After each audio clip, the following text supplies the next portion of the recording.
Alrighty, guys. So we are back with Blind Talk. We're here with Rick. You guys saw him on the last podcast. Saw a couple pictures of him. Really excited. We're gonna dive into a few things that we've noticed, as hunters, and different things that he has with his boat. Maybe even some life versus hunting type scenarios. But we're gonna get into it. I'm expecting this one to be a good one. Rick and I have a pretty good relationship, so it'll be fun. But Rick, thanks for being here, bro. Yeah, well, dude, thanks for having me. That's for sure. After listening to the last episode, I figure I have to come down here and, introduce myself after all the love I received, the high praise. Of course.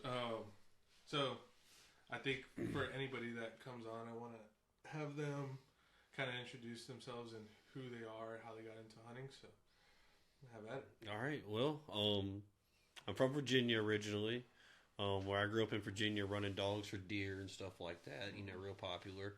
So pretty much grew up hunting deer, running dogs in Virginia. Didn't really get into duck hunting until I got a little bit older. Kind of one of those things. Started hanging around some people in high school that did it, and started getting out with them. Didn't really have a lot of lakes and stuff. Where I grew up in Virginia, it was more swamps, so you get more flyby hunting. So I think I've told you numerous times using decoys and stuff like that. Didn't really pick that up till we got down into Texas, but yeah, shit, man. One thing after another. Yeah. Are you?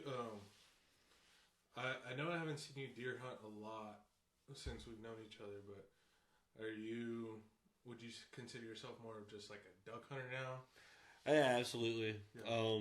I would say in Texas it's really hard to find somewhere to deer hunt unless you want to pay big money. Yeah. And then, I ain't paying the big money to go do it, man. Yeah. And which is crappy because, I heard, like how we were talking last episode, they're all over the place out there. Granger, good Lord, how many times have we seen them? And they're 20, 30 yards away. Easy kill shot. 130 plus inches. Yeah, and then they're everywhere, dude. It's just like, especially driving in there in the morning time. You damn near run 5 or 10 of them over just trying to get back there to the boat ramp. That's true. So it's just like Jesus, but I think that's one of the biggest things. And like you touched on too, is like with deer hunting, all that time, all that effort, you get one shot and your day's over with. Yeah. How many times duck hunting we've killed 2 or 3. We're out there picking them up, and somebody's screaming, "Hey, get down! Here come more!" And we're out in the middle of the spread smoking ducks. It's tons of fun. I agree. Yeah, like duck hunting to me has just been, deer hunting. I think we said it. Deer hunting is kind of something that you could do with buddies, but one buddy's gonna take one shot and that's it. Yeah. But duck hunting is just a big. You have a lot of guys there. Have a few guys there. You can do it solo, but it's best to have a lot of guys. There ain't gonna be no cooking breakfast in the deer blind. That's for damn sure. Yeah. That's one thing duck hunting gives you. Shout out Chris and Ethan. Yes, absolutely, Ethan. I try to find one of those pans every time I go in somewhere. I know that was some granddad made in an iron shop. Yeah, I knew what the hell. But damn, that thing worked perfect. Dude, that was a really good last day. Like Ethan, the other day too, we went out camping a little bit, and Ethan made some food for us. That guy's clutch. He always comes in. 100%, man. And that was a solid breakfast that morning. That guy's a hoot too. Man, y'all didn't touch on. I thought y'all were gonna hit on it in the last episode. We could talk about it. Now. Oh Lord, when he took off running for that damn duck, the one day we were hunting back in the cove. Oh my. Oh yeah. On the shoreline there, and we popped one, and it went down over to the left hand side, and my man was damn Jesus sprinting across the water to try to get to that damn thing. He will. Yeah, if we don't have a dog, we got Ethan. Damn right. My man started catching cramps. He was running so hard trying to run that shit down. Well, you know what, Ethan, he'll get a chance to defend himself one day, but. That fool will shoot a duck if it is in the next area my code. Lord. Yeah, you ain't joking. Yeah, definitely. If it flies, he's shooting at it. He don't care how far it is away. It's morning shooting light and there's a satellite going on. You'll probably take a shot at it. Yeah, that plane that does pilot lessons out there better watch out when Ethan's hunting with us, man. Ethan's dangerous. He said 1,000 yards away. That's gun range. Send it. Ethan, you're crazy, bro. One day you'll be out here to defend yourself. Hey, look, I will say he did drop that one from like 70 yards that day. That was a pretty good shot. I think that's the thing. Yeah, he's like, if you don't, like Michael Jordan, if you don't, you miss 100% of shots you don't take. Oh, I think that was Wayne Gretzky. Wayne Gretzky. Yes. But I do like the Michael Jordan there too. I bet you Michael said it. He probably said something like that. Definitely. But Ethan, like, that's the way there was were you there when that snow goose came in? Oh man, I can't remember. I think it was the second day. Yeah, if it had been a snow goose, I definitely would have shot at it too. There was a snow goose like coming in. Mind you, we don't see snow goose out there, right? So there's a snow goose coming in, and he was like circling. And Ethan doesn't. I don't think he's ever hunted geese before, so he doesn't know that they'll circle around quite a bit until they come in. And we didn't have decoys for geese, so it's circling, it's coming in. And we're like waiting for it to come closer. Maybe it'll come closer, and he can get a shot. And I just hear pop, pop, pop. Ethan taking shots at it. It's like 80 yards away. What are you doing? Everybody else is just like, the fuck. God, Ethan, he's a great guy. Yeah, absolutely. And that's the thing too. Like, we razz him for taking all these crappy shots and stuff, but he's always there with the food. He's always there. And we probably used to take them crappy shots too. Yeah, we just we wised up a little bit. This was his first season. Yeah, this was his first season. He had some good shots in there. But we shotgun shells are too damn expensive to be doing that nowadays. Which I do want to touch on boating, because I don't have a boat. You're our main boat guy. I know. I'm gonna get a pontoon, and we're gonna turn that bitch into a floating duck blind. It's gonna happen. And I had made the comment with Christian, I think, that like if you have a boat, you pretty much got to be a boat mechanic. I mean, there's YouTube. Yeah, that's true. Praise Jesus for YouTube. But I mean, you just gotta get lucky. I mean, you talking about the day that we sunk it. I mean, we flipped the boat over, which was, at the time a smart plan to get the water out. Yeah. But in the process, we ripped damn all the wires loose from the battery, Yeah. Luckily, the only thing we needed to rehook up was the motor just to get us out of there. Yeah. So, but when I got home, I mean, I probably spent 4 or 5 hours redoing all the lighting, the trolling motor, like all that shit got ripped out that day. That's terrible. And then the trailer. Yeah, the trailers, dude. I've come to the conclusion it's going to be cheaper just to buy a new one. Did you ever find out who hit it? No. That's shitty. And then insurance the deductible was $500, and they were only going to give $900. So you were going to make like $400 off of it. Oh shit! So I was like, it's not worth it at that point, because then your insurance would have gone up and all that other shit on it. So, but the trailer I got is actually for a larger boat than I have. Yeah. So. It's $1,000. It's like $1,100 for the trailer. That's the size for my boat. Academy's got them. Well, excuse me, burping like crazy. Academy's got them. I'm just gonna go pull the trigger. Yeah. Umpire one of these big tournaments and then go get it. Walk me through that day where you had to drive into Austin. Oh my lord, dude. So of course, we get back from home. We got back around like what, 12, 2? Yeah, somewhere in there, late afternoon. Afternoon. Let's just say afternoon. So I get there. The trailer's hit. We call so they can come and do a report on it. It takes them like an hour and a half to get there. Of course, Omar's there, and I'm like, bro, you need to get out of here, dude. Like, he could be filling out a whole lot more paperwork if you don't fucking go. Yeah. So he finally shows up, and Omar's like, all right, I'm gonna get out of here, and I'm like, all right, bet. But yeah, so get that filled out. I go to leave. I make it right on the other side of Weir there, and for people who are unfamiliar with that, I would say probably about 20 miles from the boat ramp. And the guy behind me starts flashing his lights, and he's blowing his horn at me, so I instantly knew, so I pull that right over, and I get back there to it, and like the whole wheel is like doing this as the trailer's moving, and I'm just like, Jesus Christ. So like I jack it up, I ride down to AutoZone that's right there, probably about like 5 miles up the road or whatever. And they're like, we don't have the part. We can get it ordered for you for tomorrow, whole 9 yards. The only place that's got the exact, it was like a hub locking nut or some shit is what I needed. Okay. because mine had blown off at some point. So, and the only place that had that part was St. John Avenue. So probably about 30, 45 minutes from where I was. And of course, with Austin traffic, you're looking at an hour easily. By the time it was 4 or 5 o'clock. Yeah, easily. So what do? Do you leave your trailer on the side of the road, or do you make the fucking drive? Yeah. So I leave my trailer on the side of the road, make the drive, of course, get to park, come all the way back, get it hooked up, get it all the way back home. At this point, it's probably I don't know, 9, 10 o'clock at night. 6 of us late. Yeah, and we had we had to be at the boat ramp at fucking 3, 4 in the morning the next morning. God. And then you're driving the whole time, scared shitless it's going to happen again. You're like, because I did the work on the side of the road. Yeah. And, you're just like, I hope I did a good job. What other issues have you ran into with that boat? Luckily not a whole lot. Knock on wood. Yeah. Put a new plug in it, put a new oil filter in it, did all, the wintertime maintenance and stuff after the season.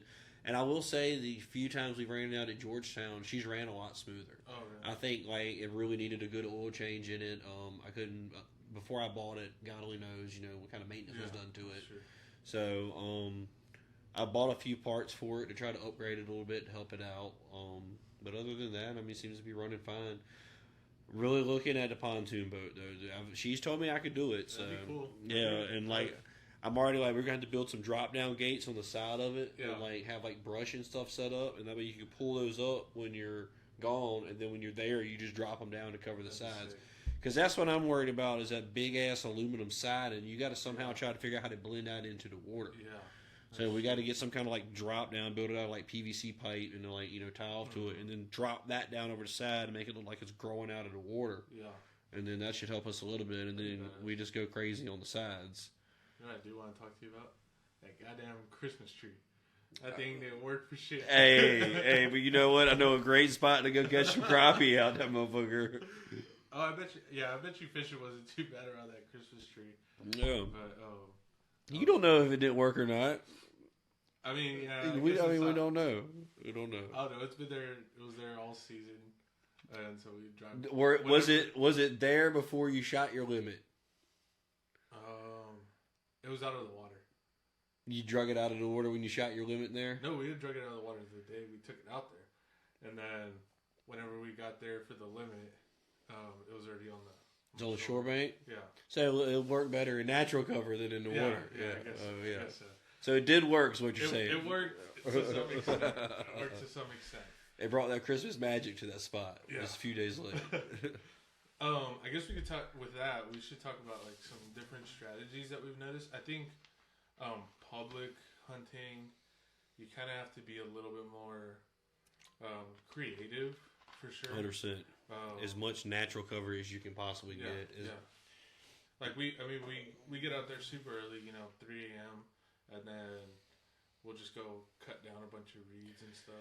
But we always look for trees and stuff to set up next to. You don't want to go in the middle of an open beach area or and set up. You want to try to find a tree and get tucked up in that tree, make it look more natural as possible. It might cut your vision off a little bit, but I think you agree sometimes that it's more beneficial. That day, it might have been opening too. I don't know. Whenever Sebastian was out there in the duck mask, we were just all on a shore with no grass, nothing. It was just rocks, and we put up, our little makeshift blind, and I think that gave us. They knew instantly, yeah. But we did have that one blind that we built on the opposite side of, or the next island over, kind of that badass freaking blind that we built right up against, where it was nothing. It fit 9 people, but that's the thing too. The issue with that was we did have a lot freaking coot everywhere. Well, we had a lot of people that day too. Yeah. Well, I think we had 5 or 6, and we were covered well, but all freaking year we were just fighting these damn coot. Yeah. Which then you decided to get coot decoys. I'm gonna get more, and it worked really well. Yeah, I'm gonna get more. Put them back on jerk rig again and just jerk them in. Well, that looked great, didn't it? I don't know if you see. There's a tarp where you can put coots on. Yeah. Yeah, and it holds 100, and you just throw them on 100. Yeah. How much is it? Probably expensive. Well, if they take my money now. Yeah, probably expensive. You just roll it out, throw it out there, and it looks like 100 coot in a line. I think I've seen what you. It kind of looks like a Velcro pad, kind of sort of. I think I have seen that before. Yeah, when you need to get something like that because those coot killed us this last year. Just put them in real close to the shoreline. Like the days that we did really well, there wasn't a ton of coot in front of us, but whenever we did bad. There's freaking they kept landing. Yeah, they would land. We were like hunting off of the open side of the lake, so. I think we need to move next year, man. If everybody that is supposed to get boats, we need to try to move spots. Try to get back up like in that other cove. I don't want to say it on microphone, but the next cove down. I know where. Yeah, try to get because that's where. On the opposite side. Yeah. I know where you're talking about. That or try to come up in that front over there by the. Shit, I'll say it, Gate 5. Yeah, I don't think anybody that goes to Rangers listening. Yeah, I don't think so either. But I ain't saying the other one. Fuck that. Yeah. Sorry, Grandma. But that first coat that we hunted with Nick and Brad, I think that one's. I don't know. I have so much love tied to that coat because we've always had success. Well, let's talk about that. Let's talk about the first time we ever met. Okay. Yeah. So I was out. I don't even know what time you got out there. I was out there freaking early. I was out there like at 2. I couldn't tell you either. I was out there like at 2, and then probably around 4, you walked up, and Nick and Brad were behind you. And then I was just like, at that point, I was getting back into hunting, getting back into duck hunting, and I didn't know that lake well enough. So I was like, yeah, hunt wherever you want. I think now I'd be like, fuck off, or you can hunt with me. Yeah. But... So I was like, yeah, hunt wherever. And you were like maybe 100 yards, 80 yards down. Because we were underneath that tree right there at it. And then, so you guys got set up, I guess. And then like at 5, maybe an hour before shooting, we walked up, shook hands and everything. And I was like, yeah, it's cool. You guys hunt. And I was in a little tiny blind by myself. And I wouldn't say I was swing shooting, like ducks that were coming to y'all. Necessarily, I think they were circling both of us, but they really wanted to be in that wood cover. It was that timber, and I think that's because I think we've discovered out there later in the season. Yeah, they like to get into like the cover when they land and stuff like that. And really, out in the open spreads don't really work. Yeah, as soon as you throw them up in those timbers like that, they come in hard and fast. Yeah, I agree. Yeah, I think early on they're very like they'll jump in anything, but. Even this last year, too, when we set back up in that cove, they were dropping a lot. There's tons of cover over there. Yeah, and then I shot 4 by like 7:30. I just remember when you using a pump. What were you using? An 870? Yeah, I was using a little Maverick 88. The Maverick 88. Yeah, you put boom, boom, boom, 3, plop, plop, plop. Yeah. And that's impressive to do with the pump shotgun, dude. Fun. Yeah, it was very impressive. That's another thing too. We'll talk more about it, about shooting with a group and shooting by yourself. But and then like 3 more groups came by, and I like let them go because I wanted you guys to be able to shoot too, but I didn't. Like hindsight, I should have just shot. And then we could have just separated the ducks later. Or like I could have fucked off and let you guys hunt, right? But I think it was a cool moment because I didn't finish my limit so you guys could shoot, and then you guys came over and hunted with me, and then that's when we got together. And, I think it was one of the better decisions I've ever made. Yeah, yeah, for sure.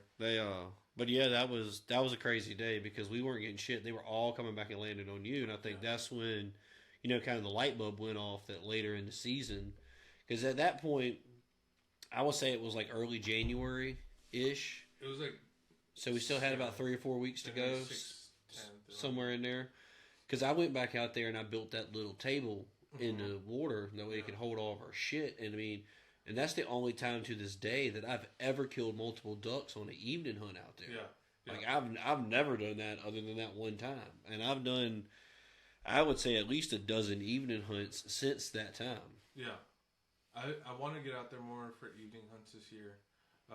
The only issue that I think about, which maybe I'm just being paranoid, but is like people being set up. That's why I get there so goddamn early. This that way I can set up before. I've never seen anybody out there for evening hunts, dude. Never. Everybody leaves by like 10.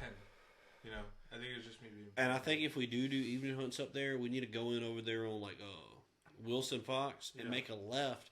Because when me and Omar went that one evening and we got back up in those coves, there was some fat ass mallards coming in them coves, dude.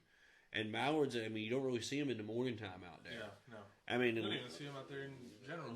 There was a group of like 4 come up in there, and then when we came back in there, we scared off probably a group of 12 of them. Wow. And they were full growns. By fox? Yeah, but we made the left. You know how it was so shallow this year? It kind of cut off the canoe side. I call it the canoe side. Uh-huh. But from the main lake. Yeah. Well, when we got all that heavy ass rain, all the waters come up. Yeah. So me and Omar were able to get back in there. Oh, we tried to hunt right off the edge there, but it was like as soon as you stepped off that edge, it was deep. Yeah. And neither one of us felt like going fucking swimming, so we were looking for other spots to hunt. And almost not the tallest. Yeah, a little vertically challenged. Another thing I wanted to talk about was like, especially this year, I think we're gonna have, if Chris gets his dog good and I get my dog good, we'll have 2 dogs. And if you get your dog good, then we'll have 3. I hold my breath. But the thing is, I've been trying to tell, people in the group that whenever I do, like opening day, if we go test this kid out, I need guys that are going to like shoot once, maybe shoot their 3 shells, but like super patient. And Christian and I have been talking about it, guys that like, cause I mean, you know, you can do fine. I don't care about it if I'm not running the dog, but whenever we're all out there, it's the goddamn Civil War going on. Oh yeah, 100%. But whenever we're training this kid, I need guys that are gonna be like, okay, Rick, this is your shot, and then you take the shot. Everyone else just chills out. Oh, you want like 1 or 2 shots at a time? Yeah. Okay. Yeah. Because same thing. Whenever I met you, it was just me hunting, right? And so I'm able to, I don't know if you feel this way, but when it's just me, or maybe another guy, I'm able to like take the time on my shot and really get a good shot. But when it's like 6 of us and someone says go, you really don't have time to aim at a particular duck. I feel like I do better like that though. I feel like say there's 6 coming into the spread, right? And I'm picking one out and someone says go, I shoot that duck, but there's the chance that 6 or 5 other people I agree. that same duck. We've got to get better with that. Like right side's got to shoot right side. Yeah. Middle shoots middle, left side shoots left side. Exactly. And we have these conversations, but even I know when I'm on right side and that shit happens, I shoot middle, which I'm bad about it too. I think it's like we're trying to flock shoot a little bit. We're trying to like, if you put 30 pellets in the center, you're bound to hit one. Yeah. But like that day I went out with Adam, him and I, like he was probably off taking a crap like he always does. Literally. That dude's like a hunting dog. Yeah. As soon as that truck stops and that door opens, he's got his shit, boy. As soon as he would like go out, a duck would come by, I'd see it, I'd get it in sight, like maybe a second or 2, I'd just trail it, pop, shoot it down. And then we drove over to the cove, and same thing, the duck would be flying over, like second or 2, pop down. But then I find like when we're in a group, and 6 are coming in, and it's like, all right, go. It's just pop, pop, pop, pop, pop, and I don't know where the hell I'm shooting. Cause I don't know if that's a duck that someone else is shooting at. And I think this year, especially as Christian, he kind of feels this way, is that we need to be more like, all right, Rick, this is your group. Hell no, you better shoot pull them triggers, goddamn. If you whiff 3 shots, no, y'all better be ready, because I'm a whiff. Y'all better be ready. Y'all better be. But I think that's like, if we do, I do want to set up a clay day with the guys probably in the next couple of weeks. We need to go hit that Capital Clays, dude. Yeah. I mean, if when you take a big group of people, it's not that bad. Yeah, no, I took 2 guys. It was me and one other guy last summer, maybe a month before season, and it was probably like $30. Yeah, and it wasn't bad at all. I went with like a group of like 8 one day. We rented 2 golf carts and everything, and it was only like $40 a person. Yeah. So I was like, shit. And I just got my granddaddy shotgun. It's old, but I'm gonna clean her up real good. We can go shoot it. Is it a semi or over? No, it's a pump actually. Oh really? Yeah, but the engravings on it are wild. You can tell it's definitely one of them old shotguns that so when somebody bought it and then somebody actually like hand engraved and shit on the side of it. I don't know who could have done it in the family other than like my great grandfather, but I still ain't positive. Yeah. How did you meet Nick and Brad? I met Nick the morning that Christmas Eve morning when I shot my limit.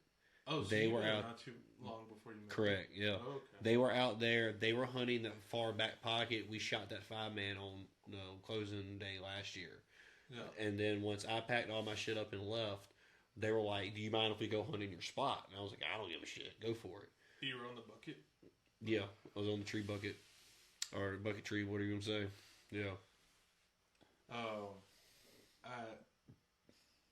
feel like out there, everybody's pretty chill. If you meet someone, they're gonna be good guys, more or less. I'm probably the worst guy. If you want to talk about my encounter with that one gentleman on Christmas. How do you politically correctly say that? Yeah, vision impaired, or hearing impaired. Yeah. So it was Christmas. It was Christmas, and my brother was in town. He wanted to go hunting, so I was like, "All right, let's go hunting." And I mean, it was Christmas, so I wasn't thinking like it's gonna get packed out there. There's not gonna be a ton of people. Everyone's with family. So we get out there like an hour before shooting. He said there's enough white people out here to film Titanic twice. Dude, there was so many people. There was like 5 cars in the parking lot when we got there. And there's one guy in a red car, and he's getting ready to walk out there. I was like, "Good morning, Merry Christmas." Nothing. And I was like, "All right, this guy's fucked up." I was like, "Nice to meet you." Nothing. And I was like, "Do you mind telling us where you're gonna be so we don't walk up on you? We could go a different route." Didn't say nothing. I was like, "All right, this dude sucks." Walk in. It's almost shooting light, and then we walked up on Kevin, which you haven't hunted with. No, but I've met him. I met him like 2 or 3 times. He's a real cool guy. Love Kevin. Met up with Kevin. Kevin was like, "Yeah, feel free to be with us or be with me." He was solo hunting. And then I asked him, I was like, "Do you drive a red car?" He's like, "No." And then we found the dude that was driving the red car. He was on the other side of the cove, and I was talking shit about this dude all day. I was like, "Fuck this dude. He's POS. He doesn't like." I was just asking him where he's gonna be so I can not shoot over him, and it's freaking Christmas. Like, this guy sucks. And then we get back to the parking lot. My brother and I dove hunt, and the guy walks up, and I was like, "Did you get anything?" He was like, went like that. And then I was like, "Okay, maybe he speaks Spanish." So I spoke Spanish to him, and he was like, "I can't hear." I was like, "Oh, no, I've been talking shit about a deaf dude all day." That was one instance where, I was more so mad for not understanding that. But how would you expect yourself to understand How that? would I know that? It's 4 o'clock in the morning. It's pitch black. And, I feel like in order to duck hunt, you kind of have to have some hearing. I mean, not really. You got to know what a duck sounds like in order to call a duck. I mean, maybe he don't call. Maybe he just throws decoys out there. That's another thing, too. Maybe. He just had one spinner. He only carries one spinner. My man might be onto something, dude.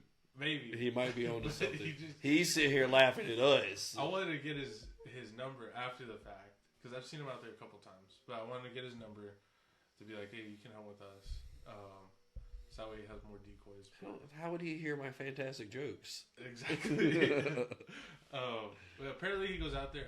I'm going to learn sign language just for him. That dude, I used to know it in high school because I had 2 guys that were deaf on my baseball team. But I didn't, I didn't know it. Damn, they never steal y'all signs, did they? No. They do everything. But they would always, they taught me the bad words, of course. Hell yeah. So they would talk shit about this douchebag on the team. They talk shit about it all the time, and I'd be cracking up. This guy's like, what are you laughing at? In my own little space right now. But anybody else, I think, on that, aside from me, because I'm the douchebag now, anybody on that lake is usually pretty cool. Some people are a little cagey about who they hunt with. They really don't want to hunt with other people. But I think everybody will recognize each other and like shake hands and stuff. Yeah. But as far as like hunting with them, maybe not. But everyone's super chill. Except for the guide. Don't ever let me catch you out there, motherfucker. Oh, there's the guide. There's that dude that. Okay, I'll talk to y'all real quick. The guide. This guy takes a bunch of different people out on public land, and I mean, there's nothing against it. And charges them money. But it's like these people could do, what you're doing for free, and just walk in. Taking advantage of all the rich people in Austin. We just jealous, brother. That's all it is. No, I'm actually pissed at him though, because there's one time where I was hunting the cove and I was set up like at 3 a.m. and he comes walking in like at 5 with his freaking blind, and I yelled at him. I was like, "Are you gonna set up there? Cause I'm like right in your shooting lane." He was like 80 yards away, and he was like, "Yeah, we are." And I was like, "Well, you can hunt with me, or you can find somewhere else. I just don't want to be in your shooting lane." And he just didn't answer. And like 10 minutes before shooting light, a shot goes off and pellets are flying in my blind. I screamed at him. I was like, "Don't freaking shoot over here. Like, don't shoot at me." And like 10 minutes later, he packed up and left. See, those are mornings where you need Nick. You know, Nick would have went over there real quick and shut that shit down. Dude, that was so like. That's the thing about public too. Like, I think there's a common sense. There should be. Well, if you're gonna set up that close to somebody, and please, y'all take this to heart. If y'all gonna set up that close to somebody, just go hunt with them. Yeah. You'll make great friendships like this, man. Like 10 times out of 10, everybody that I've ever hunted with out there, I have their number in my phone, and they will be there at 3:30 in the morning if I ask them to be there at 3:30 in the morning. Yeah, it's not hard, but like when you're like extremely anti-social like that, or for this instance, the guy like trying to make a buck, like I think they have a different drive than to like just be out there with buddies. He's out there to make money, and it's shitty. But like Rick said, like if you're out there on public land, yes, especially on public land, expect to walk up on people. Yeah, and expect to be courteous enough and have to interact. Yeah, you know? Yeah, and just be like, okay, I fucked up. I got here later than you. I'll go to a different spot. Mm-hmm. Or would you mind me hunting with you? Yeah. Same thing with Josh. Like opening day, I met Josh, and I told him, I said, you can hunt with us, or you can try to find a different spot. And he understood, like, okay, I'm not gonna go hunt 10 feet from this guy. Mm-hmm. They walked all the way down to the point and came back, and he was like, "Do you mind if we hunt with That's you?" a long ass walk. They were gone for like an hour. Oh my lord! But exactly like him, super courteous. They probably got down there in that cove, and every time Dick and Harry were in that damn cove, there's like 3 people. Yeah. But that's the shitty thing about public, is you're gonna run into those people. But I think if you are hunting public, just be courteous enough to be like, "Hey, I can go somewhere else." Or if you're cool with it, I'll hunt with you. Yeah. And most times it's a good relationship. And a lot of times when you do stuff like that, having the extra decoys in that spread will help draw in ducks from further out. Yeah. I mean, just the problem you run into that I've learned, that if you have that many decoys, you've got to bring it to life. You can't just have 70 decoys out there and absolutely no movement. You got to have about a dozen, maybe 20 decoys per like movement. So by movement, I mean like a shaker, a spinner, Titanic. A Titanic. What's that thing Adam's got? The submarine thing that swims around. Yeah, one of those. You just got to have some kind of movement out there. You can't have a shit ton of ducks and no movement. Yeah. And I heard y'all were. Go ahead. There does come a point though that I think like it, especially out there, the wind gets caught by the dam so much. Mm-hmm. That we have to use movement. Yeah. If there's a shit ton of wind, we rarely use movement. Maybe a spinner or two. But when it's super still is when we got the jerk rig out. We got the pulsator out. Yeah, jerk rigs are worth it. I mean, you somebody's gonna be working that thing the whole time you're in there. Now, whether you're tipping them or not, that's a different story. But they're worth it, man. And if you can get 2 or 3 jerk rigs going, it brings that whole spread together. Mm-hmm. Definitely. You know, if you can spend the big money and get the machine that pulls the thing for you, that's nice right there. Yeah. And was it like $400 fucking I think that's what I like though about the jerk rig is that it's like what $15 if that for a jerk rig. And I mean, hell, you could probably make one for cheaper. You don't gotta fucking worry about batteries. You don't gotta worry about it crapping out on you.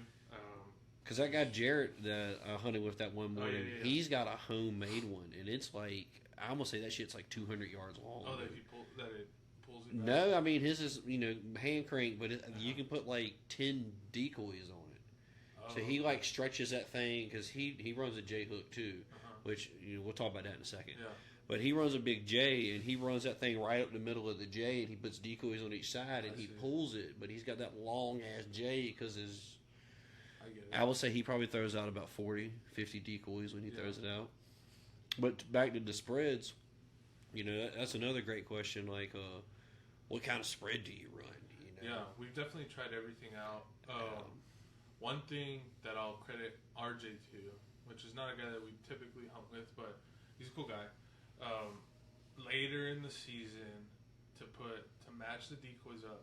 True. Hen and Drake. Definitely worked. Saw a huge improvement once they did that. I never thought about that, but late in the season, you get a hen and a Drake mixed in with each other, because late in the season, ducks have already found their mate. Mm-hmm. They've already made it up for the year. So if you have just a bunch of Drakes and then a bunch of hens off to the side, it ain't gonna do you no good. But if you got a Drake and a hen, Drake and a hen, Drake and a hen, maybe a loner, another loner, Drake and a hen, it looks a lot more natural to the ducks. And something else to piggyback off that too. If you're not seeing the ducks in that area, like last year at Granger, like it just got to the point where we just were not seeing mallards, and we would have mallards out in the spread, and they would flare off. So we decided, screw it, let's pull all the mallards. We're not using mallards anymore. We were using like widgeons, teals, and we put pintails off kind of by ourselves. And vast improvement. So another good thing to remember is when you're not seeing those ducks, don't use those ducks, because the ducks that are in that area aren't seeing those ducks either, so they know something's up. That's like a big scouting thing. Like I think coming into season, we didn't realize that. We didn't really think about the kinds of ducks that were out there. But as we hunted more, we realized like pintail, where they'd be close to the group. Like the coots and the teals and everything, but they had their own little group off to the side. Yeah. And so when we got pintail working, it was because we put pintail in their own little group off to the side. Same thing with teal. Teal are everywhere. And just about everybody got a pintail this year too, didn't they? Got a pintail this year. Proof's in the pudding, as they say. We didn't have any widgeon last year, or didn't see any, but we had tons of widgeon this year, and widgeon calls helped out a lot, and they helped with the pintail coming in too. When widgeon teamed up with the pintail in the decoys helped out. But that's like a scouting thing. Like if you get out there early enough in season, take a day off of hunting and just get some binoculars and go out there and see what the ducks are doing. It'll help you a ton. Figuring out what kind of spread you can have. 100%. Coot. Like we didn't scout coot. God daggone coots, man! I tell you, we didn't scout coot, but we saw it all throughout the season. So as soon as we got coot decoys and got a ton of them, then we started getting ducks coming in. And that one guy on TikTok to be spray painting the milk jugs with black spray paint. That's exactly what we did. We did not go out and spend a ton of money on coot decoys. I think we had half a dozen that were actual decoys that I was able to find. And the other dozen were all in milk jugs, and it worked. Just take the caps, spray paint the caps white, spray paint the jugs black, throw your weight on that thing, and throw her out there. Have you actually had coot? Like eating it? I think I tried it one time, but we eat so much of that shit nowadays. I finally got a deep freezer. I hate to sidetrack, but hey, got a deep freezer finally. Yeah, unfortunately, my grandmother passed, and she had a stand-up deep freezer. So that's cool. Yeah, I moved all that stuff out of the freezer. It's so beautiful. What was that drive? 23 hours, man. Yeah, in a U-Haul too. Just me and my little brother. Which, thank God for my little brother.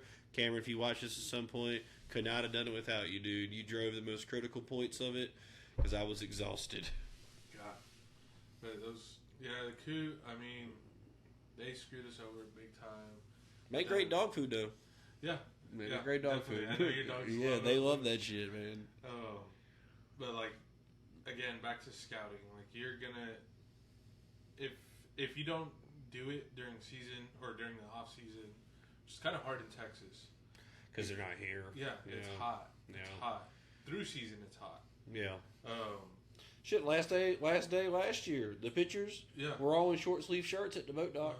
Yeah, because the day before we were freezing our ass off. It was super windy, and it was probably like 40, but it felt like 30.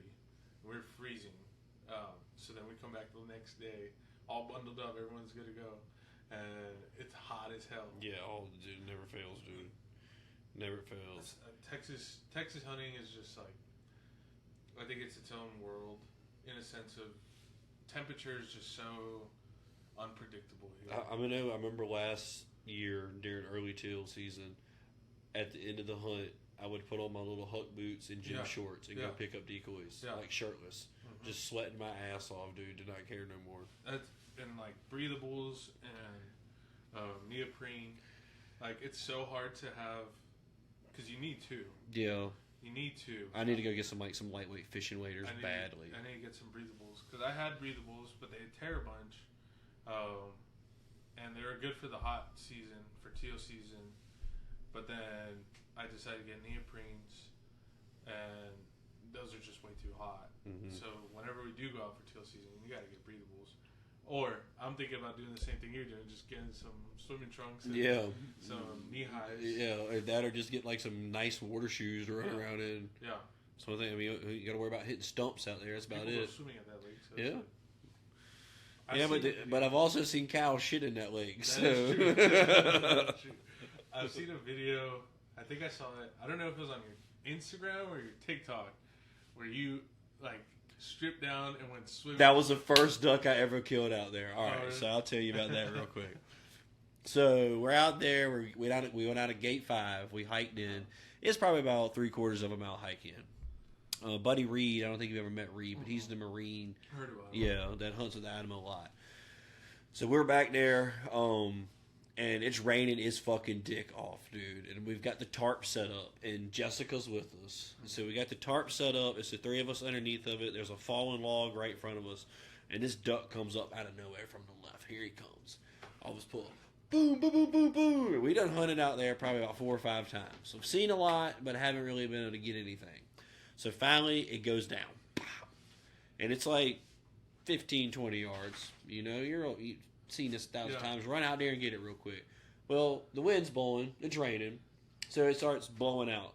So about the time I get about midway out there, I'm realizing I'm probably not going to be able to carry my gun for this. Let me call Jessica to the shore. She runs back. I give her the gun. I go back out there. At this point, it's gone. So like I said, it's the first duck I've ever killed in fucking at Granger Lake. I was just like, I'm not losing it. I'm not losing it. So I popped my waders off, and it's probably about 40, 45 degrees. It looked like a hot day. Yeah, it wasn't comfortable. It wasn't comfortable. So I popped my waders off, dude, just stripped down to just like my leggings I had on, and jumped in the water, and I swam out there and got that bitch. I think, and it was a coot. It was a fucking coot. Oh my god. That happened on the day of the 5-man limit. That you weren't there, but like we were literally one away from the limit, and this bird comes in, looks like a scout, it cups perfectly like a duck. It's right in, pop it, one shot. I think Tristan popped it, and I'm like, okay, I'll go get it. I go get it. It's a fucking coot. Yeah, boy. Coot. Ethan was Ethan shot it. So that means you can shoot what would that be, 44 more? 75. So 74 more. Because 15 a person. Yeah, 75. Yeah, hey, look, 74 more to go, boys. But we were one man from the freaking limit, and a goddamn coot comes in. Start that clock all over, boy. For those of y'all that don't know, coot are like, they're more related to chickens than they are ducks. But they're like slimy chickens. Like Ethan that day, he cut that one open, and that green shit started coming out of it. It was just like slimy breast. Somebody said that green stuff is because they eat all the seaweed, and I was just like, I don't know if I'm buying it or not. I mean, it could be. I had Scout, which they're divers, right? And they didn't taste bad, but I did have it mixed in with teal, so it wasn't too bad. But like that merganser that you shot, I would never fucking eat that. No, it's actually in the freezer. I moved it over. Would you eat it? No, I'm gonna get it. Well, I don't know. So when I get it mounted, what do they do with the insides? Keep it. Probably give it to their dogs. I mean, dude, if you want to keep the meat, I'll pay you extra. You know, give me the meat back. Yeah. You know, whatever you do with the rest of it, do whatever. But I do want to get that one mounted. I want to get that spoonbill mounted. Mm-hmm. I got that one pintail from last year. I want to get mounted. So yeah, I got about $1,500 I need to save up for mounts. Yeah, I know I want to start mounting. I should have started while I was on leave from my surgery, but I want to start it, and I feel like if I start it, it'll help like the guys. Like I think I got the coots. If you want to start, if you honestly want to start trying, because I mean, what else am I going to do with those coots? Yeah, I'll try it. Yeah, because I mean, I kept them for you. You should see my freezer. Because I don't have a deep freezer. Well, if you need me to hold anything. My freezer has, like, salmon patties that I plan to cook, Uncrustables, and then a shit ton of dogs. That's the way it should look. I don't understand why I'm still single. I got a widgeon in there. I got a shit ton of teal. She's probably sitting there thinking, is it duck or is it human? I'm not spending the night over there. I had that hen bufflehead that we shot, you and I. That's another thing I wanted to say earlier. We were talking about like the species out there, Granger. Never see bufflehead. I mean, dude, think of all the shit we killed this year that you never see before. Yeah, like this year. I think this year we shot pretty much at least like the group of guys that we hunt with, not per person. We shot pretty much every species. I know Kevin and them got canvasback. We got a redhead. And then they were smoking in like full bloom redheads. Yeah. Like opening fucking day. Yeah. Like, the fuck? Oh, so Kevin, that day that I met him, he got his first duck ever. It was a fully plumed redhead. Yeah, and it was like opening day, opening weekend, or a week or two in? That was on Christmas. Well, that makes a little more sense, Christmas. Yeah, but he had like a... Dude, imagine if you shot a fully plumed redhead as your first duck. I would jack off right there on the spot and retire. You shot a coot. Yeah, I shot a fucking coot. He's in Texas. But we got redheads, buffleheads, mallards, shovelers, merganser. Yeah. Did you say pintails? I really don't pay attention when we started. Widgeon, teal. I really don't know what else we missed. Other than like northeastern ducks, like ruddy ducks and stuff like that. Yeah, because I mean, I know that Tristan shot the wood duck, but he was on the. He wasn't at Granger. Yeah, he wanted Granger. He wanted public land when he did that. But yeah, I mean, as far as public land goes, we shot a lot of different species. It was a very impressive year. It was a really good year for different species. Because last year we shot mostly teal.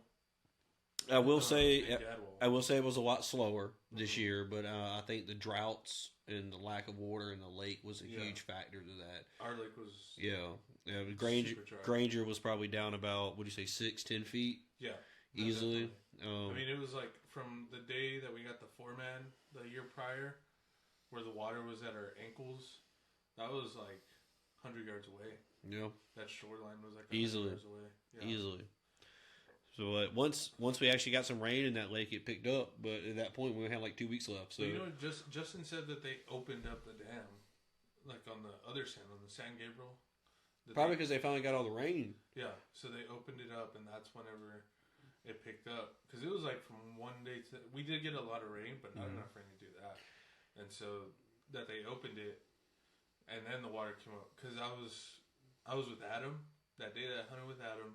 I was trying to get him to our spot where the Christmas tree is. Because that's where we got the 5-man, right? I was like, this is a badass spot. He said, it's gone. Yeah, it was super foggy, right? It was stupid foggy. So we just kept going in circles and kept going in circles.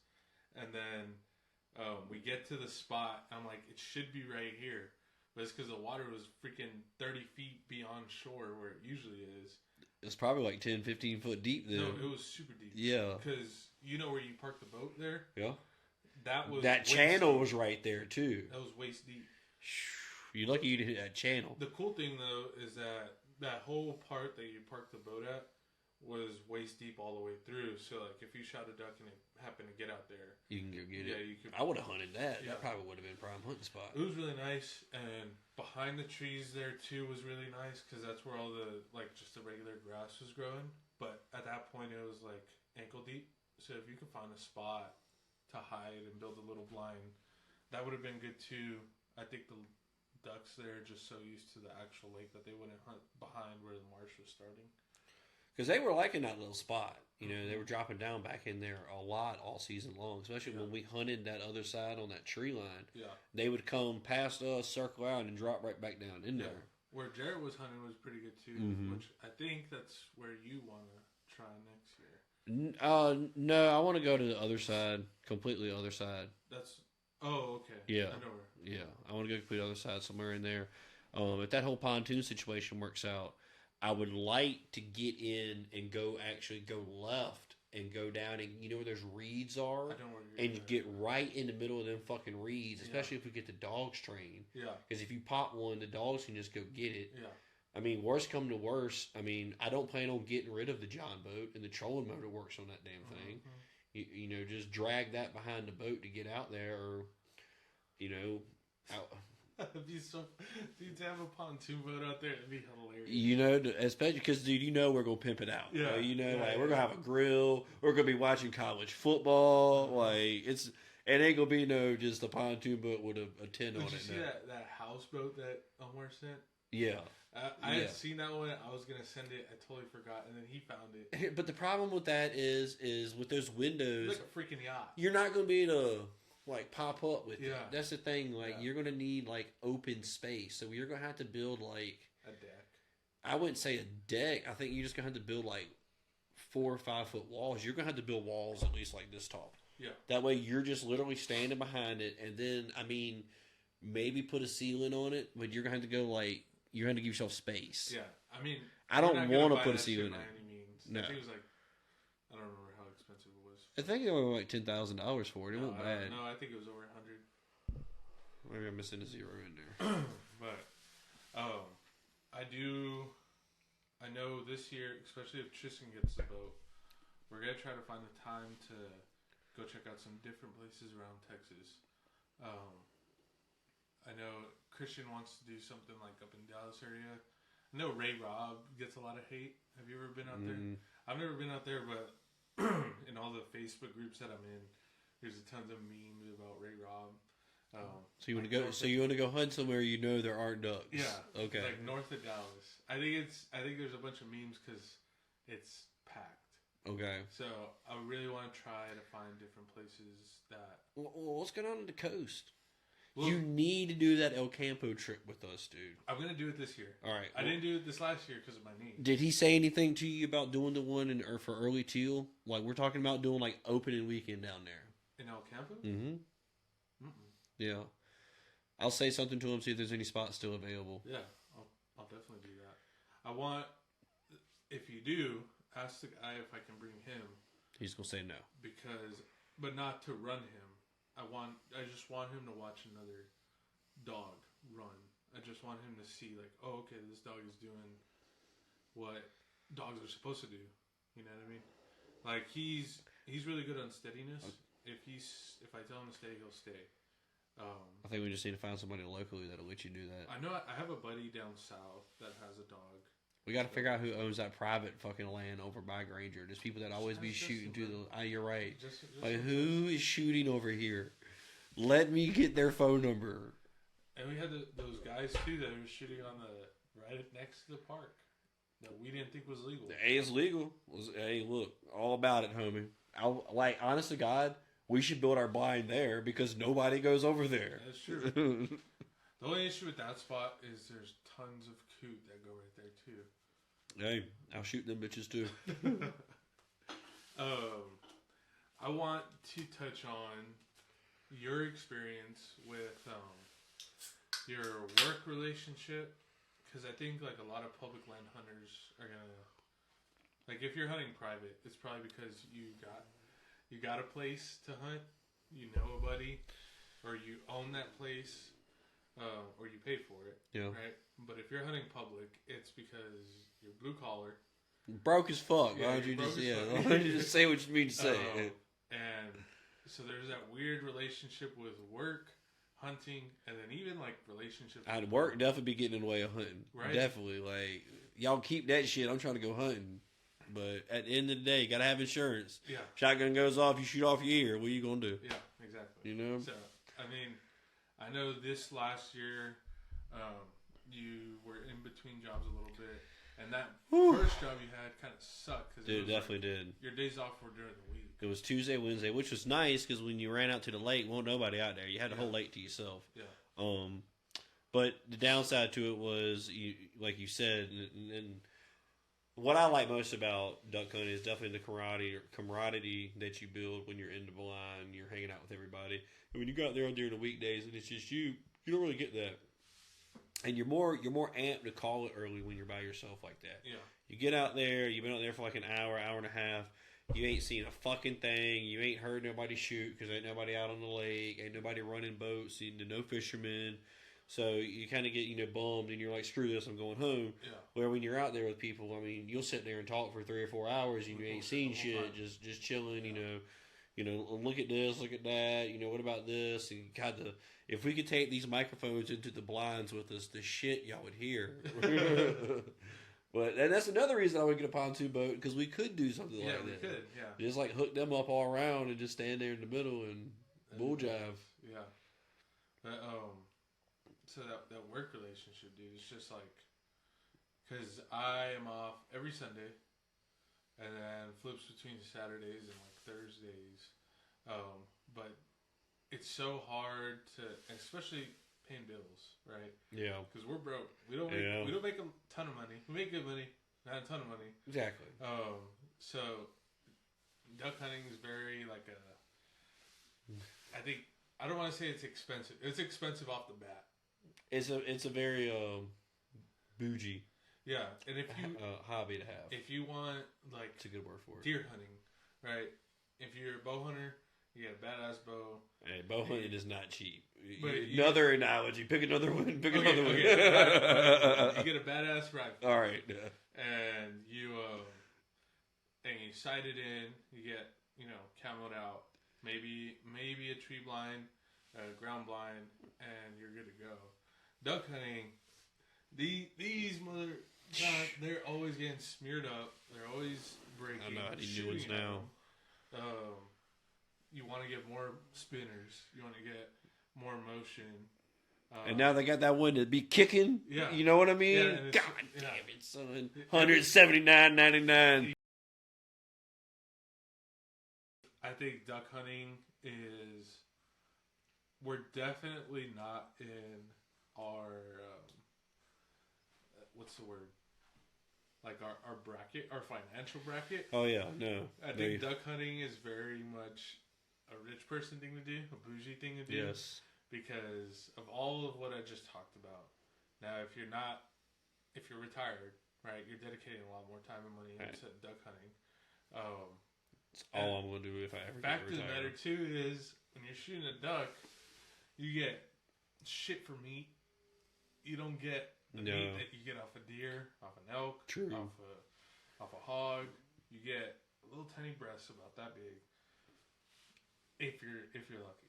But I've gotten to where I actually enjoy taking them home and processing them. Yeah, no, it's fun. I've learned a lot. It's taken me a while to get decent at it. Yeah. But I mean, crap! I meant to bring you a whole thing of hides too. I got a whole bag of hides I was going to bring you. But yeah, I've gotten to where I can get the whole hide off, man. Yeah. Just one slice, peel it back, grab it, and yank, and the whole hide will come right off, man. What has been your relationship with cooking? Have you So I've tried multiple different things. I'm gonna be 100% honest. Like out of the oven, it's real hard for me. Yeah. Like, I don't do good in the oven. Okay. I found that with the air fryer, 325 degrees for 7 minutes, and then you flip them and you do it for about another 3 minutes. Okay. I like doing. If I do them in the air fryer, I cook them like that, and then you do full breast. Yeah, the full breast. 7 minutes, 3 minutes. jalapeno cream cheese feel, and then I wrap them in bacon. Oh shit. Okay. Those come out pretty good. And then if you just want just the breast, cast iron skillet, a little bit of butter just to kind of like, 3 minutes each side. Okay. And that'll give you that dark outside with like the still kind of purplish inside. Sure. And everything I've read online, that's good to go. It's fast or slow? Fast. Like, but in a sense of, if you are eating duck, Mm-hmm. I think pretty much any wild game, you either cook it fast or you cook it slow. I cook it fast. Yeah. And the air fryer, I definitely I try to soak it in buttermilk for about 24 to 48 hours first. It really helps with the gaminess taste. Sure. I use the HEB steak sauce. Yeah. I kind of toss it, or seasoning. I'm sorry, the steak seasoning. Okay. I toss it in that a little bit to kind of give it a little bit of flavor, because a lot of it's real bland. You got to do something. I've seen a recipe online that I haven't tried that uses like Worcestershire and soy sauce, and it says it really also helps with like the taste. Yeah. And I can understand that, because I know like a lot of Asian dishes, they're real do have a lot of duck and shit. So I'm pretty sure the soy sauce probably tastes good with it. So the main one that I do, I've talked to you about, it is like the pulled duck sandwiches, like pulled pork sandwiches. Yeah, but with the duck meat. Yeah. Yeah, shit. How do you do that? You do the crock pot. But what you do, yeah, I'm definitely trying this. Continue. So crock pot, you do soy sauce, Worcestershire, ketchup, brown sugar. I think that's it. Oh, and like red pepper flakes. That's your barbecue sauce. So you mix that up enough to where you can dunk the breast. Okay. And then you sear the breast both sides, like just to sear, not cooking it. Maybe like 30 seconds to a minute. Just to brown it. Yeah. And then you put them in the... Oh, you know what I did put too? Put a little bit of wine. Okay. A little bit of cooking wine. A little red wine. Yeah. Put it in there. He said, pinky out, baby. Yeah. And then you leave it in the crock pot for like 4 to 6 hours, depending on how many you got in there. Okay. Like I got a little tiny crock pot, maybe like no bigger than this. Oh shit! Yeah, no, I got the big old drink. Yeah, no, you could probably fit like. I come from a family of fat people. you could probably fit like 12. I am cooking for a whole army. So there you go. And then leave that in there. Sesame buns, toast them. Oh yeah. And then a little bit of butter on them. A little bit of butter on them hoes. Woo! Butter, garlic powder, whatever you got. Woo! And then put the meat on there, pickles, jalapenos, whatever onions. Fixes. All of it. Yeah. All of it. Best. That's one thing I will say that I ain't come across good coleslaw in Texas, man. Nobody. Oh, well, I'm not a big coleslaw. Oh man, at all. Yeah. If y'all know anywhere, coleslaw's Far Outdoors CTX Instagram, right? Yeah, hit us up with some. Hit us up. Let me know where the good coleslaw is at, man. That's another thing too that I found with like probably more so duck hunting than just any other hunting. Is learning how to cook in different ways. Like, I've really fallen in love with cooking recently. I've had to do a lot more on my own cooking since I left the house. Having them Latino mamas, they're coming clutch, don't they, man? Yeah. God damn. And so they'll, learning how to cook, and especially as a hunter, I think is super important. I think for the most part, the guys that we hunt with are big on hunting to eat instead of just hunting to hunt. Oh, Omar's the guy you need to do that conversation with. I know he cooks a lot. He cooks a lot of that shit. And so, like, there's people out there that hunt just to hunt. Now, I'm not going to discredit anybody that hunts, like, coyotes. I don't expect you to eat a coyote. No. They're pests. No. Or hogs. Like, I know a lot of guys that like to eat hog. I like to eat hog, but if you don't, like, that's fine. They're pests, right? Dude, they're backstraps, and slice the backstraps into bacon, dude. That's what I do, man. Hams are pretty good, too. Never had their hams. Christian, last time I was with him, we tried some sausage that he got processed by hog. Amazing. My boy Casey had some of that one time. Like, yeah. So, but, like, deer, elk, duck, like, your dove, your more common types of hunting. I think our group of guys are really good about actually learning how to process them. either get them stuffed or do their own thing, like Tristan with his picture frames. Yeah, that shit was dope. Or cooking.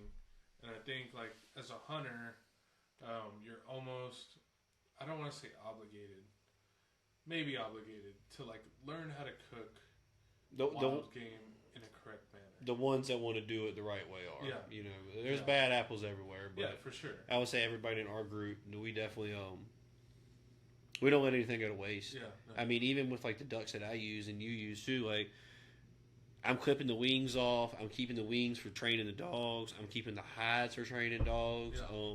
It's a good place or a good source of calcium to let your dogs eat duck feet. So if you want to let your dogs eat duck feet, you can. Yeah. Shit. I mean, really, I'm pretty sure I gross my neighbors out all the time because by the time that duck's 100%. done, it is literally just like guts hanging in flesh, and I'm carrying it to the trash can and throwing it away. I'm pretty sure I'm HOA. I rent this, by the way, and I'm pretty sure it's HOA. So I'm pretty sure I'm doing shit I'm not supposed to, but I'm cutting ducks outside and plucking feathers and there's blood everywhere. So we went out to Granger and I was rabbit hunting. You know, just kind of walking. We were over there like what gate was that? I guess it would be like gate 5, but it's like not. We didn't actually go into gate 5. You know how there's a property right off to the right. We went into that property, and we found like a whole cow carcass, like ribs, spine, like everything. And you know how expensive like actual beef bones are for dogs. So I was telling her, I was like, I'll take this shit home and I'll cut it up. So I literally have like this entire bone carcass on my back porch on like a folding table, and I'm taking a fucking grinding tool to it, like the grinding saws, and grinding it up. White dust is flying everywhere. I'm just pulling bones off this carcass, and I look up, and my neighbor's sons are in the windows like. You gotta learn how to be butcher. You know, I was like, why don't you tell them to come over here? They can learn a little bit of anatomy that there's no way in hell they're going to teach in school these days. That's another great point is people, I've gotten into tons of debates about this. I'm sure you have too. People just like question the ethic way to kill a bird, right? Or like to kill any animal. So now you're going to the store and you're grabbing meat. Yeah. It's not that beef was not ethically killed. It's a lot easier for people not think about that whole process of it. Yeah. And I'll be 100% honest with y'all. There's numerous ducks that I kill yearly that I'm like, oh, little buddy, thank you for everything you did. And we've got kill pins, for those of y'all that don't know what those are, it's little devices you shove in the back of their head. Probably can't see it, but that's a little kill pin right there. And it's supposed to ethically help kill them. You kind of, hit their nerve cord or the back of their brain, and you separate it, and the light's out. So, we try to do that, but, there's numerous times when I go to pick those ducks up out of the water after we shot them, and they're sitting there still flapping, and they're looking at me. It hurts my heart. Yeah. But I know that, that we're going to use every part of that fucking duck that we can possibly use. So, and like, all of us, I'm pretty sure, I'm 100% sure, all of us, if we do cripple a duck, like, it's so heartbreaking. Oh yeah. To know that you've hurt an animal. 100%. So that goes back to my other point that I made earlier about shooting. Is that if we take the time to make sure we got kill y'all better shots, pull the trigger. Pull the trigger. We make time to make sure we got kill shots. Yeah. Now, if we cripple a duck too, and it's in range, we always make sure to put it out. 100%. We don't just go like chase. Yeah, mostly because I don't want it to fly away. Yeah. And that's like the debate is like, you're hunting animals where they don't expect to be hunted, they're just living their lives.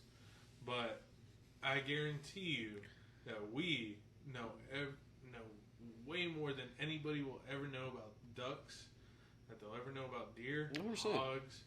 Like, our connection to wildlife and to those animals is so much greater than someone that just goes buys their meat at the store. Now, not discounting that. I do it. I'll go buy meat at the store. But that's like my debate is, okay, well, don't talk to me about being cruel if you're buying just regular meat off the shelf, because those animals are getting tortured. Oh, 100%. Yeah. 100%. Well, we actually one of the accounts that I have, well, without throwing company names and account names out there, but one of the accounts I have is a kill plant. Wow. And when I go to service that account, like they're lined up in the gates, and the look that those animals have on their face because they know what's getting ready to happen is extremely heartbreaking, man. So you can't sit here and tell me that what we do is a little more, It's not like we line the ducks up like you got to wait your turn to die. At least when they come in, where they can't fly. Yeah, we pop, game over. Like, they go from living their best life to on my dinner plate in about 3 seconds. Yeah, it's not like cattle. They'll live a year, maybe a little bit more, depending. But once they're grown, they're only made and they're only treated to do such. And it's a lot of meat. A lot more steaks get eaten daily than duck meat. That's for sure, buddy. For sure. Bands. We'll talk about some bands. Man, the thing I've been chasing for my whole life. Did I fuck you up on a band? Did I tell you? Yes, you did. You got me hard. You got me hard on that one, dude. Yeah, we that was one of the ones where you were out there picking up a duck, and another group come in, and we shot, and then we got it. And you walked over there to get it, and everybody was like, "Yeah, I think you shot it, Rick. I think you shot it." And I was like, "All right." It's one of those everybody fucking shot. Who fucking knows, really? And then you grabbed it, and you were like, "Oh my god, it's fucking banded." And I was like, and like the whole walk back in, I was like, hype as a bitch. And you got it there. You're like, "I'm just fucking with you." And I was like, "I'm gonna drown you, motherfucker."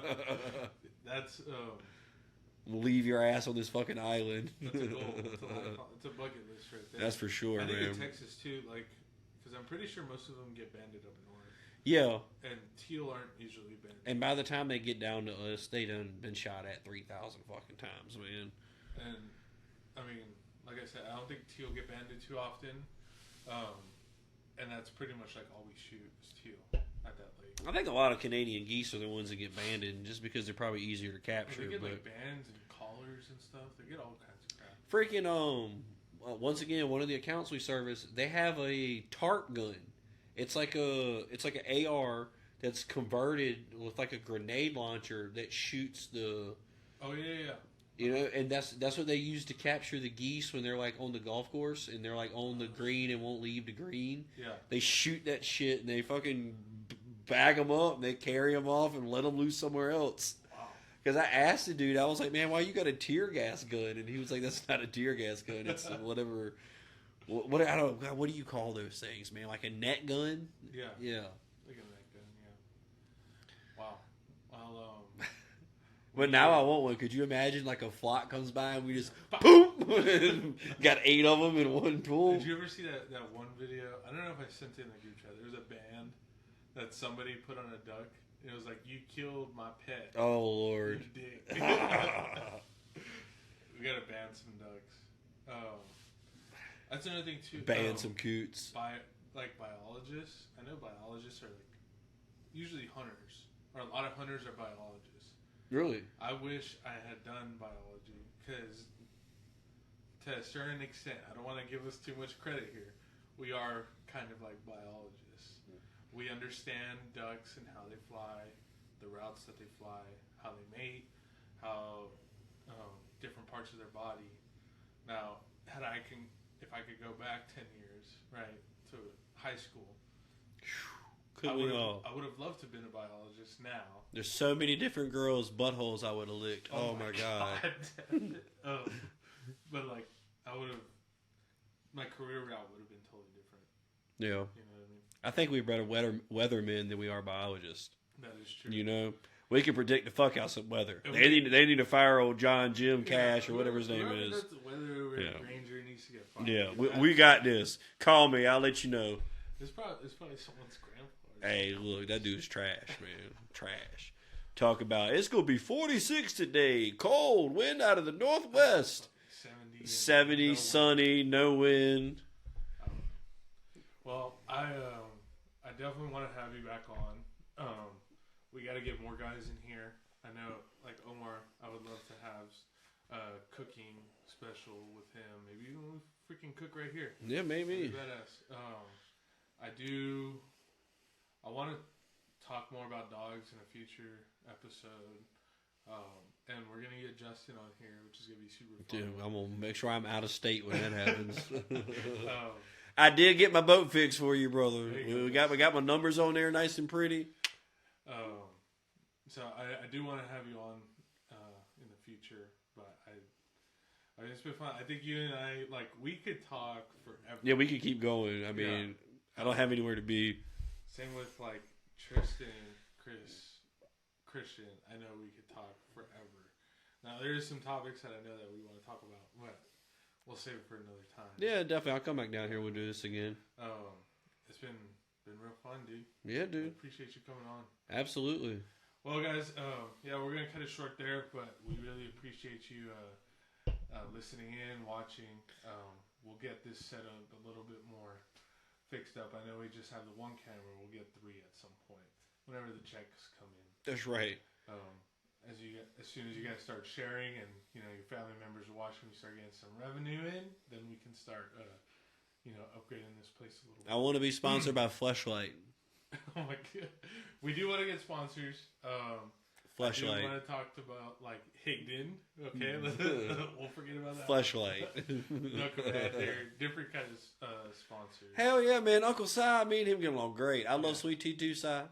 We'll get some shotguns to try out, but I really want to thank you guys for watching. I mean, hell, as many Stogers as we have, we need to be sponsored by Stoger. We need Stoger. Damn right. Thank you for Rick being on. It's been fun. Thank you for having me. I appreciate it. Rick's definitely a pivotal part of our group. Thank you for being here the whole time too. And I guess we'll see you next time, guys. Hopefully we can get the Game Warden buddy on here, get some other guys. We'll see you next time. Deuces.